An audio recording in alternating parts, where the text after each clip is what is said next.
പ്രജീഷ്, പ്രതിഷേധം മുഴുവൻ നടക്കുന്നത് മാനന്തവാടി ടൗണിലും മെഡിക്കൽ കോളേജ് ആശുപത്രിയിലുമൊക്കെയാണ്. അവിടെ OR കേളു എം എൽ എയും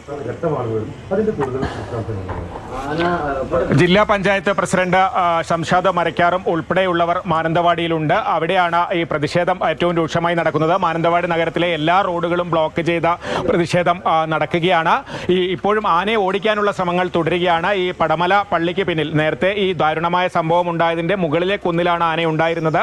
അവിടെ നിന്ന് പടക്കം പൊട്ടിച്ച് ആനയെ കുറുവദ്വീപിനടുത്തേക്ക് പാൽവെളിച്ചം വഴി ഓടിക്കാനുള്ള ശ്രമങ്ങളാണ് നടക്കുന്നത്. അതിന്റെ ദൃശ്യങ്ങളാണ് കണ്ടത്.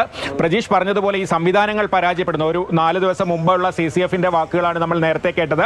അന്ന് അവർ പറയുന്നത് കർണാടക വനംവകുപ്പ് പ്രതികരിക്കുന്നില്ല, ആന്റണിയും റിസീവറും തരുന്നില്ല എന്നാണ്.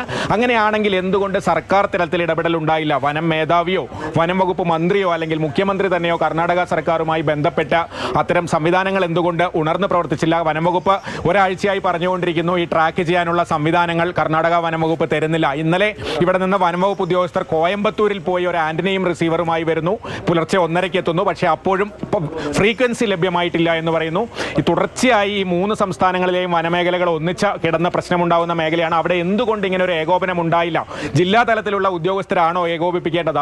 അവർ റിക്വസ്റ്റ് ചെയ്തിട്ട് ഇത് കിട്ടുന്നില്ലെങ്കിൽ എന്തുകൊണ്ട് സർക്കാർ തലത്തിൽ ഇടപെടൽ ഉണ്ടായില്ല? വനമന്ത്രിക്ക് ഇക്കാര്യം അറിയാമായിരുന്നില്ലേ? എന്തുകൊണ്ട് ഈ തണ്ണീർക്കൊമ്പന്റെ വിഷയം ഉണ്ടായിട്ടും ഒന്നുകിൽ കർണാടക വനംവകുപ്പിന്റെ ഒരു ടീം ഇവിടെ വന്ന് ആനയെ ട്രാക്ക് ചെയ്യണമായിരുന്നു, അല്ലെങ്കിൽ അതിനുള്ള സംവിധാനങ്ങൾ ലഭ്യമാക്കണമായിരുന്നു.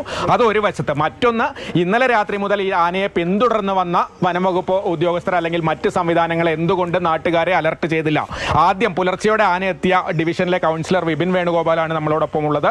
എന്താണ് ഇന്ന് വിപിൻ ഈ ആനയുടെ കാര്യം അറിയുന്ന തൊട്ടുള്ള സംഭവങ്ങൾ എന്ന് പറഞ്ഞത്? ഞാനൊരു 2:45-3 മണിയോട് കൂടിയാണ് അറിയുന്നത്. വനംവകുപ്പിലെ ഒരു ജീവനക്കാരൻ എന്നെ വിളിച്ചറിയിച്ചതിൻ്റെ അടിസ്ഥാനത്തിലാണ് ഞാൻ അറിഞ്ഞത്. പക്ഷേ അന്നേരം എന്നോട് പറഞ്ഞിരുന്നത് പയ്യമ്പള്ളി വഴി ആന താന്നിക്കൽ വെള്ളൂർക്കാവ് പ്രദേശത്ത് പോയി എന്നാണ് അറിഞ്ഞത്. 4 മണിയോട് കൂടി ആ പ്രദേശത്തുള്ള പൊതുപ്രവർത്തകരെ വിളിച്ച് കാര്യങ്ങൾ അറിയിച്ചു. അപ്പോഴും നമ്മൾ വിളിക്കുന്നതിന് തൊട്ട് മുൻപേ ആന ആ പ്രദേശത്തുകൂടി പാസ് ചെയ്ത് പോയിട്ടുണ്ട് എന്നാണ് അവരുടെ ഭാഗത്ത് നമ്മൾ വിവരങ്ങൾ അറിയുന്നത്. അപ്പോഴും ഒരു പ്രശ്നമുണ്ട് എന്ന് ഞങ്ങൾ ഇത്രയും വലിയൊരു രൂക്ഷമാകുന്നൊരു ഘട്ടമാണെന്ന് നമുക്കറിയില്ല. കാരണം ഫോറസ്റ്റിൻ്റെ ആളുകൾ ലൊക്കേറ്റ് ചെയ്ത ആനയാണ്. മാത്രമല്ല അതിൻ്റെ ആ പുറകെ അവർ പോകുന്നുണ്ട്. അപ്പോൾ ഒരു വിഷയം ഉണ്ടാകുമെന്ന് ഞങ്ങൾ പ്രതീക്ഷിക്കുന്നില്ല. എന്നാൽ വിഷയം കുറച്ചുകൂടി രൂക്ഷമാണ് എന്ന് മനസ്സിലായത് 5:30 കൂടിയിട്ട് ആന 54 പ്രദേശം ചെറൂർ ഭാഗത്ത് എത്തിയിരുന്നു. അവിടെ ഒരാളെ ആക്രമിക്കാൻ ശ്രമിച്ചു. ആളുടെ നേരെ ആന ചീറ്റിയെടുത്തു. അപ്പോൾ ആൾ ഓടി രക്ഷപ്പെടുകയാണ് ചെയ്തത്. അതിനുശേഷം ആന അവിടെയുള്ളൊരു വീടിൻ്റെ മതിൽ തകർത്തു. പിന്നീട് ആന വരുന്ന മുഴുവൻ ജനവാസ മേഖലയാണ്. അപ്പോൾ ശരിക്കും ആളുകൾ പുറത്തേക്ക് ഇറങ്ങുന്ന സമയമാണ്. പയ്യമ്പള്ളി പള്ളിയിലും പടമല പള്ളിയിലും ഉൾപ്പെടെയുള്ള പ്രദേശങ്ങളിലേക്ക് ആളുകൾ പോകുന്നുണ്ട്.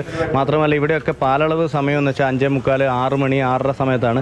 ഈ സമയത്തൊക്കെ ആളുകൾ ഇങ്ങനെ ഇറങ്ങി നടക്കുന്ന ഒരു സമയമായതുകൊണ്ട് ഈ ഭാഗത്തൂടി പോകുന്നുണ്ടെന്ന് ഫോറസ്റ്റ് അധികൃതരെ അങ്ങോട്ട് വിളിക്കുമ്പോൾ നമുക്ക് ഏകദേശം സ്ഥലം അറിയാൻ സാധിക്കുന്നുണ്ട്. അതനുസരിച്ച് നമ്മൾ ആ ആന വരുന്ന റൂട്ടിലുള്ള ആളുകളെ വിളിച്ച് ഓരോ വീടുകളിലും വിളിച്ചറിയിക്കുകയാണ് നമ്മൾ ചെയ്തിട്ടുണ്ടായിരുന്നത്. അപ്പോഴും ഒരു അനൗൺസ്മെന്റോ മുൻകൂട്ടിയുള്ള സംവിധാനം ഒരു 4 മണി 5 മണി സമയത്തോടു കൂടി ആന ജനവാസ മേഖലയിലാണ്, റിട്ടേൺ ഇത് വരുന്നുണ്ട് എന്നറിയുമ്പോൾ വകുപ്പിൻ്റെ ഭാഗത്ത് നിന്ന് ഒരു അനൗൺസ്മെന്റ് ഉണ്ടായിരുന്നു. ആ സമയമാകുമ്പോൾ പ്രത്യേകിച്ച് ജനങ്ങൾ ശ്രദ്ധിക്കുമായിരുന്നു. അങ്ങനെ ഒരു അനൗൺസ്മെന്റ് ചെയ്യാനുള്ളതോ അല്ലെങ്കിൽ ഈ വിഷയം നമുക്ക് വേണ്ട രീതിയിൽ കൈകാര്യം ചെയ്യാനോ ഏകോപിപ്പിച്ച് കൊണ്ടുപോകാനും പോലീസ് വകുപ്പിൻ്റെ ഭാഗത്തുനിന്നും വനം വകുപ്പിൻ്റെ ഭാഗത്തുനിന്നും ഒരു ഏകോപനം ഉണ്ടായിട്ടില്ല. ആ തരത്തിലുള്ള ഏകോപനം ഉണ്ടായിരുന്നെങ്കിൽ ഇത് സംഭവിക്കില്ല. മാത്രമല്ല 7 മണിക്ക് ഇവിടെ വന്ന് ഇദ്ദേഹത്തെ കൊലപ്പെടുത്തിയതിന് ശേഷവും ഇവിടെ പോലീസ് എത്തുന്ന 8 മണി 9 മണിയോട് കൂടിയാണ്. അപ്പോഴാണ് ഈ ജനങ്ങളെ ആണെങ്കിൽ ഉൾപ്പെടെ നിന്ന് നിയന്ത്രിക്കുവാനോ അല്ലെങ്കിൽ ജനങ്ങളിലേക്ക് ഈ വിവരങ്ങൾ എത്തിക്കുവാനോ ഒന്നും സാധിച്ചില്ല. ഇവിടെ നഗരസഭ ഏർപ്പെടുത്തിയ അനൗൺസ്മെന്റ് വാഹനം 10 മണിക്ക് എത്തി. നഗരസഭയുടെ അനൗൺസ്മെന്റ് എല്ലാം കഴിഞ്ഞതിന് ശേഷമാണ് ഇപ്പോൾ എത്തുന്നത്. ഇപ്പോൾ മാത്രമല്ല 11 മണിയായി. ഇപ്പോൾ സമയം 11 മണിയായിട്ട് ആനയുള്ളത് ജനവാസ മേഖലയിൽ തന്നെയാണ്. അതുകൊണ്ടാണ് നഗരസഭയുടെ ഭാഗത്ത് നിന്ന് അങ്ങനെ ഒരു നീക്കം ഉണ്ടായിട്ടുള്ളത്. റവന്യൂ വകുപ്പ് അധികൃതരും ഇപ്പോൾ അതിനോടൊപ്പം സഹകരിച്ചുകൊണ്ട് 2 വാഹനങ്ങളായിട്ട് അനൗൺസ്മെന്റ് നടത്തുന്നുണ്ട്, ജനങ്ങളെ അറിയിക്കുവാൻ വേണ്ടി മാത്രം. അതിപ്പോഴാണ് ഞങ്ങൾക്ക് സാധിച്ചിട്ടുള്ളത്. എന്താ വെച്ചാൽ ആന പോയോ ഇല്ലയോ എന്ന് ഞങ്ങൾക്ക് അറിഞ്ഞാൽ മാത്രമേ പിന്നീടുള്ള നടപടികൾ എടുക്കാൻ നഗരസഭയ്ക്കാണല്ലോ സാധിക്കുള്ളൂ. ഇപ്പോൾ ജനവാസ മേഖലയിൽ ആനയുണ്ട് എന്ന് അറിഞ്ഞതിൻ്റെ അടിസ്ഥാനത്തിലാണ് ഇപ്പോൾ നഗരസഭ അത്തരം ഒരു നടപടിക്ക് തയ്യാറായിട്ടുള്ളത്. ഇപ്പോൾ ഈ ഇന്നലെ വൈകുന്നേരം എന്തെങ്കിലും സൂചന ഉണ്ട് ഏതെങ്കിലും ഭാഗത്ത് ആനയുണ്ട്? ഇതിപ്പോൾ നിങ്ങൾ ഈ പുലർച്ചെ അല്ലാതെ ഇന്നലെ വൈകിട്ടോ അല്ലെങ്കിൽ രാത്രിയോ എന്തെങ്കിലും വിഷയം ഉണ്ടായിരുന്നു? ഇല്ല, ഒരു വിവരമില്ല. അങ്ങനെയാണെങ്കിൽ ഇപ്പോൾ 12:30 ഇന്ന് പുലർച്ചെ 12:30 കൂടിയാണ് ഇവിടെ തൊട്ടടുത്തുള്ള മണിമൂട്ടിൽ മഹാദേവ ക്ഷേത്രത്തിൽ ഉത്സവം കഴിയുന്നത്. അവിടെ നിന്ന് ആളുകളൊക്കെ പോയി, ഞാനൊക്കെ ഇവിടുന്ന് പോയത് 1 മണിയോട് കൂടിയാണ് വീട്ടിലെത്തി കിടന്ന്. ആ സമയത്തൊരു കോള് വന്നതുകൊണ്ടും മെസ്സേജ് വന്നതുകൊണ്ടാണ് ഞങ്ങൾ പെട്ടെന്ന് അറിഞ്ഞത്. അപ്പോൾ അത്രയും നേരം ഇവിടെ ആളുകളുണ്ടായിരുന്നു. 1:30-2 മണി, ഒരു അരമണിക്കൂർ ഗ്യാപ്പിൽ ആന പാസ് ചെയ്തിട്ടുണ്ട്. അപ്പോൾ ഈ വനത്തിൽ നിന്ന് ഇറങ്ങാൻ, ഈ കൂടൽക്കടവ് വനത്തിൽ നിന്ന് ഇറങ്ങി എന്ന് പറഞ്ഞു, ഈ വനത്തിൽ നിന്ന് ഇറങ്ങി രാവിലെ വിപിൻ പറഞ്ഞ് കൊയിലേരി ഭാഗത്തേക്ക് എത്താൻ എത്ര സമയം എടുക്കും? ആനയ്ക്ക് പെട്ടെന്ന് എത്തുമോ? ആന അരമണിക്കൂർ കൊണ്ടാണ് ഇതൊക്കെ സംഭവിച്ചത്. ഈ പറയുന്ന പ്രദേശത്തൂടെ മുഴുവൻ ചുറ്റി ഇവിടെ എത്തുമ്പോൾ 3 മണിക്കൂർ കൊണ്ട് ആന എത്തി. വനത്തിൽ നിന്ന് ഇറങ്ങിയിട്ട് 3 മണിക്കൂറേ ആയുള്ളൂ. മണിക്കൂർ കൊണ്ട് ആന 1 മണിക്ക് ഇറങ്ങിയ ആന 4 മണി 5 മണി ആയപ്പോഴത്തേക്ക് ഈ ജനവാസ മേഖലയിലൂടെ കറങ്ങി തിരിച്ച് പയ്യമ്പള്ളി ഭാഗത്തെത്തി. ശരി. മൊത്തം ആ ടൗണിന്റെ ഭാഗത്തേക്ക് പോയിട്ട് തിരിച്ചു വരികയായിരുന്നു. കൊയിലേരി, താന്നിക്കൽ, വെള്ളൂർക്കാവ് വഴി കറങ്ങി പിന്നെ 54 ചെറൂര് വഴി പയ്യമ്പള്ളി എത്തുമ്പോൾ പിന്നീട് 6 മണിയായി. 6:15 കൃത്യം ആന പയ്യമ്പള്ളി ചെറൂർ പള്ളിയുടെ സമയത്തുണ്ട്. അപ്പോൾ ഈ സമയം കൊണ്ട് ഈ ആന ഇത്രയും പ്രദേശത്തൂടെ പോയി. നമുക്ക് ഇവിടെയുള്ള ആളുകളൊന്നും അറിഞ്ഞിട്ട് പോലുമില്ല, ഒരാളുകളും അറിഞ്ഞിട്ടില്ല. ഇപ്പോൾ ആളുകൾ അറിഞ്ഞിരുന്നെങ്കിൽ നമുക്ക് ഈ ഒരു പ്രശ്നം ഉണ്ടാവില്ലായിരുന്നു. പ്രജീഷ്, അതാണ് വിപിൻ പറയുന്നത്. ഈ കമ്മ്യൂണിക്കേഷൻ 1 മണിക്ക് തൊട്ട് ആന വനത്തിൽ നിന്ന് 1 മണിയോടെ ഇറങ്ങുന്നു, ജനവാസ മേഖലകളിലൂടെ സഞ്ചരിക്കുന്നു. വള്ളിയൂർക്കാവ് എന്ന് പറയുന്നത് മാനന്തവാടിയുടെ ഏതാണ്ട് 2 കിലോമീറ്റർ എത്തി.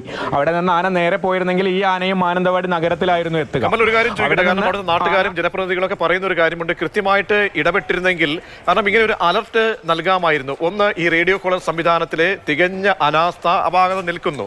മാത്രമല്ല, ഇത്തരം ജനവാസം ഇങ്ങനെ ഒരു പ്രതീക്ഷയൊക്കെ ഉണ്ടായിരുന്നെങ്കിൽ പെട്ടെന്ന് തന്നെ ആളുകളിലേക്ക് അനൗൺസ്മെന്റ് വഴിയോ ഒക്കെ കാര്യങ്ങൾ അറിയിക്കാമായിരുന്നു. അങ്ങനെ ഒരു സംവിധാനം, ഒരു അനൗൺസ്മെന്റിന് പോലുമുള്ള സംവിധാനം പിഴച്ചു എന്ന് പറയുമ്പോൾ എത്ര ജാഗ്രത കുറവോടുകൂടിയാണ് ഇവർ ഈ സിറ്റുവേഷനെ കൈകാര്യം ചെയ്തത് എന്നൊക്കെയാണ്. നമുക്ക് എണ്ണിപ്പറഞ്ഞാൽ ഉണ്ടാകുന്ന പിഴവുകൾ അത് ഏതൊക്കെയാണ് കമൽ?